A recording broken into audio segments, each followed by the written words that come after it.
Hi friends, നമ്മൾ ഇന്ന് ഭ്രമയുഗം കാണാൻ പോവുകയാണ്. മമ്മൂട്ടിയുടെ ഇല്ലത്തെ തമ്പുരാനായിട്ടുള്ള ആയിനാട്ടം. ഇന്ന് ഭ്രമയുഗത്തിൻ്റെ വ്ലോഗിങ് പ്ലസ് റിവ്യൂ വീഡിയോ ആണ്. അപ്പോൾ ഏവർക്കും ഭ്രമയുഗം വീഡിയോയിലേക്ക് സ്വാഗതം.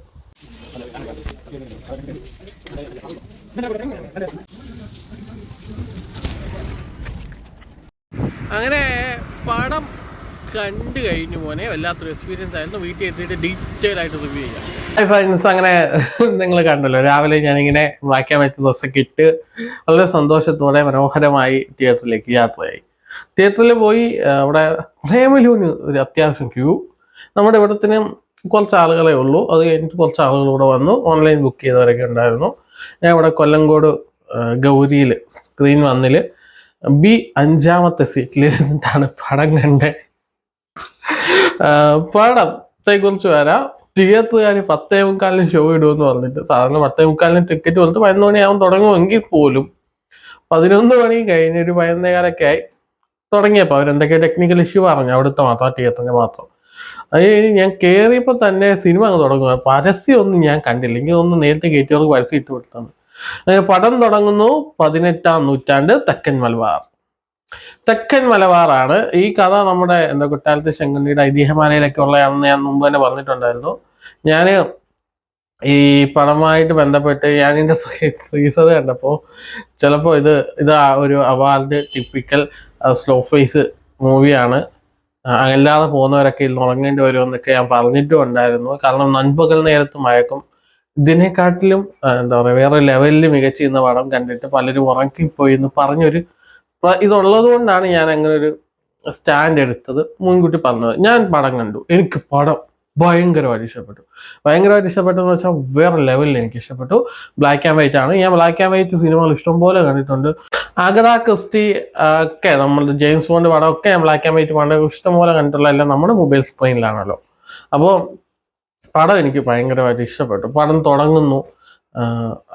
തുടങ്ങുമ്പോൾ ആകെ ഇതിനകത്ത് ആദ്യം മണികണ്ഠനുണ്ട്, മണികണ്ഠൻ ആചാര്യനുണ്ട്. മണികണ്ഠനും ആ ഒരു കുറച്ച് സീനിലേ ഉള്ളൂ. കാടാണ്. അർജുന അശോകനുണ്ട്.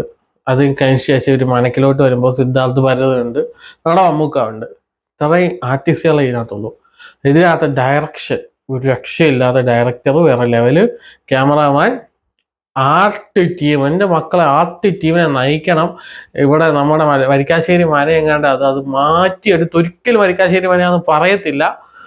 പിന്നെ അതുപോലെ ടെക്നിക്കൽ ടീമിൻ്റെ പ്രസൻസ്, ബാക്ക്ഗ്രൗണ്ട് സ്കോർ, അതിനകത്ത് പാട്ടുകളുണ്ട്. എൻ്റെ മക്കളെ വേറെ ലെവൽ സാധനം.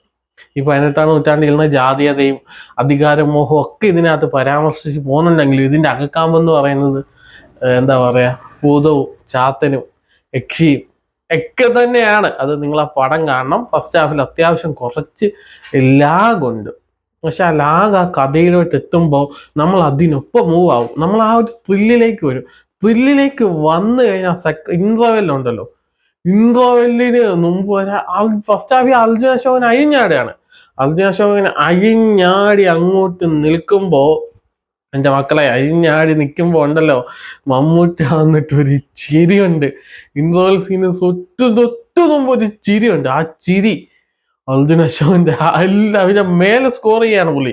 അർജുന അശോകൻ്റെ മേലെ. സിദ്ധാർത്ഥ് ഭരതനും വേറെ ലെവൽ ആക്ടിങ്. അർജുന അശോകനും സിദ്ധാർത്ഥ് ഭരതനും മത്സരിച്ചങ്ങ് അഭിനയിക്കുമ്പോൾ മമ്മൂക്ക വന്നിട്ട് ഒരു ഡയലോഗിലൂടെ ഇവരുടെ മേലെ സ്കോർ ചെയ്യാണ്.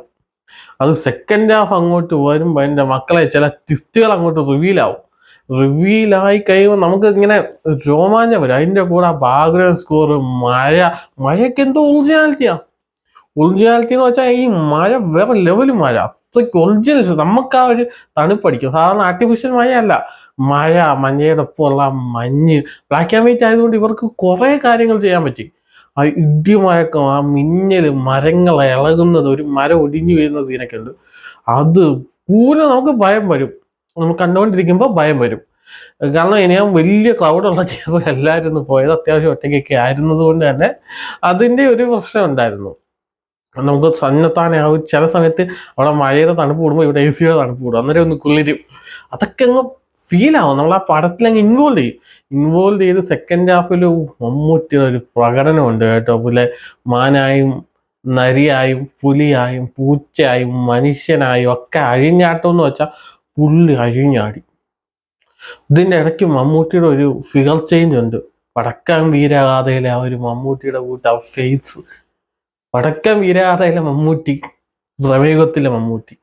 ഈ ഭ്രമയുഗം എന്ന് പറയുന്നത് സിനിമയെ തന്നെ പറയുന്നത് ഈ കലികാലത്തിന്റെ അവസാനം ദൈവം പോകുന്നു, ദൈവം നഷ്ടപ്പെട്ടതിന് ശേഷം ഉള്ളൊരു കാലമാണ്, യുഗമാണ് ഭ്രമയുഗം എന്ന് പറയുന്നത്. അപ്പോൾ ആ ഒരു ഭ്രമത്തിൽ അങ്ങോട്ട് ആറാടി അവസാനം പറങ്കികളുടെ ഒരു എൻട്രി ഉണ്ട്. ശരിക്കും ഇത് അധികാരവും അധികാരമോഹവും അധികാര കൈമാറ്റവും എപ്പോഴും അധികാരം സ്ഥാപിക്കുന്ന ആര്, എന്താ പറയുക, തമ്പുരാനിൽ നിന്ന് അടിയാനിൽ നിന്ന് ഈ പറങ്കികളിലേക്ക് വീണ്ടും അടിയാനിലേക്ക് അധികാരമോഹം, അധികാരങ്ങളുടെ അതിൻ്റെ മത്സരം, മരണങ്ങൾ, കൊലപാതകങ്ങൾ, മദ്യം, മദിരാശി എല്ലാം മനോഹരം. ഇതിനകത്ത് ആകെ ഒരു ലേഡി റോൾ ചെയ്തത് ഒരു രക്ഷിത പോലത്തെ ഒരു ക്യാരക്ടർ ചെയ്ത ആ കുട്ടി നന്നായിരുന്നു. എല്ലാവരും അഭിനയിച്ച് തകർക്കുകയാണ്. ഇവർ ഈ അഭിനയിച്ച് വരുമ്പോൾ മമ്മൂട്ടി വന്നിട്ട് ഒരു ചിരിയിരിക്കും, അതിൽ ഫുള്ളി അങ്ങ് സ്കോർ ചെയ്ത് പോകുന്നത് വേറെ ലെവല്. എനിക്ക് ഭയങ്കരമായിട്ട് ഇഷ്ടപ്പെട്ടു. എനിക്ക് നഷ്ടബോധം തോന്നാത്ത രീതിയിൽ, ഇത് കണ്ടില്ലെങ്കിൽ നഷ്ടമെന്ന രീതിയിൽ അതൊക്കെ എനിക്ക് ഫീൽ ചെയ്തു പടം. ഫസ്റ്റ് ഹാഫിൽ കുറച്ച് ലാഗ് ഉണ്ട്, പക്ഷെ സെക്കൻഡ് ഹാഫ് അത് കവർ ചെയ്യുന്നുണ്ട്. നിങ്ങൾക്ക് അങ്ങനെ ക്ഷമിച്ചിരുന്ന് കാണാൻ സാധിക്കുമെങ്കിൽ നിങ്ങൾ ഈ പടം കാണുക. കണ്ടില്ലെങ്കിൽ നിങ്ങൾക്ക് തന്നെയാണ് നഷ്ടം.